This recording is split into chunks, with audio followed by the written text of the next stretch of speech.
Good morning, ladies and gentlemen. We got him.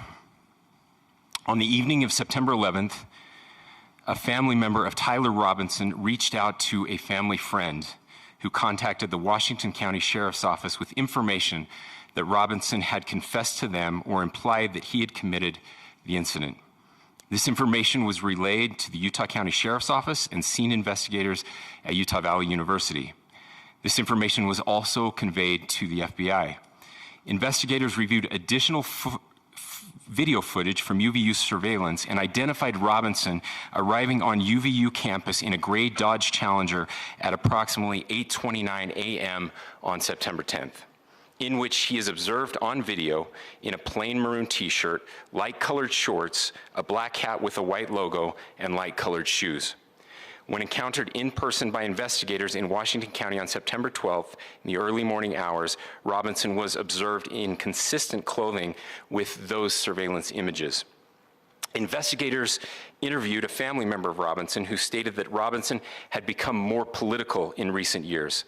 The family member referenced a recent incident in which Robinson came to dinner prior to September 10th, and in the conversation with another family member, Robinson mentioned Charlie Kirk was coming to UVU.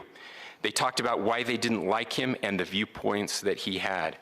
The family member also stated Kirk was full of hate and spreading hate. The family member also confirmed Robinson had a gray Dodge Challenger.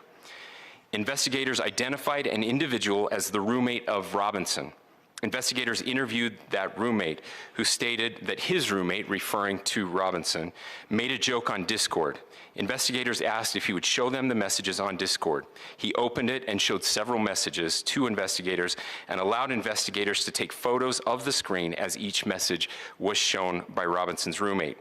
These photos consisted of various messages, including content of messages between the phone contact named Tyler with an emoji icon and Robinson's roommate's device.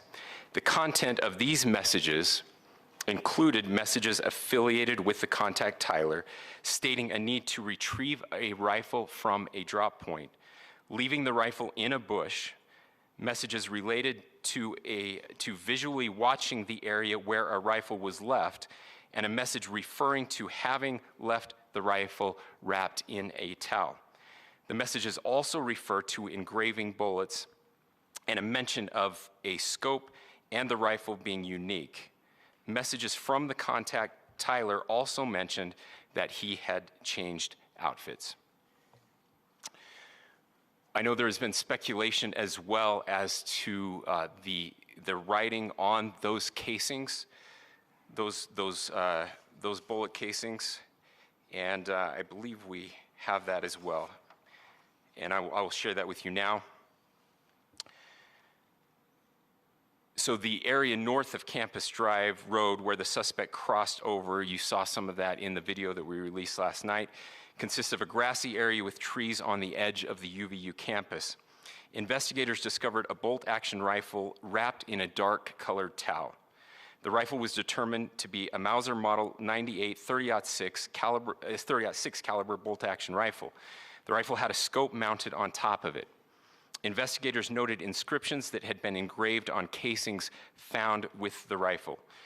Inscriptions on a fired casing read, "Notices, bulges, capital OWO, what's this?" ? Inscriptions on the 3 unfired casings read, "Hey fascist!" ! Catch! ! Up arrow symbol, right arrow and symbol, and 3 down arrow symbols. A second unfired casing read, "Oh Bella Chow, Bella Chow, Bella Chow, Chow Chow," and a third unfired casing read, "If you read this, you are gay, LMAO."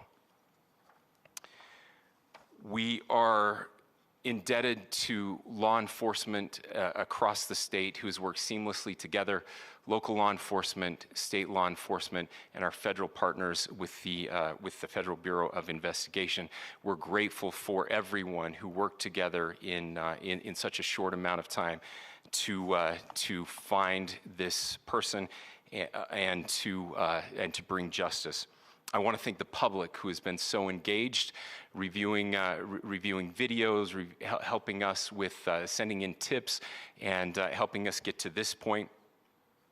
I want to thank the family members of Tyler Robinson who did the right thing in this case and were able to bring him into to law enforcement as well. I especially want to thank the family of Charlie Kirk, Erica, Charlie's parents, his children. I want us to be thinking of them as we bring justice in this case. They will be involved in that justice. We will be working very closely with them as we move through this process as well. This is a very sad day for our country, a terrible day for the state of Utah, but I'm grateful that at this moment we have an opportunity to bring closure to this very dark chapter in our nation's history.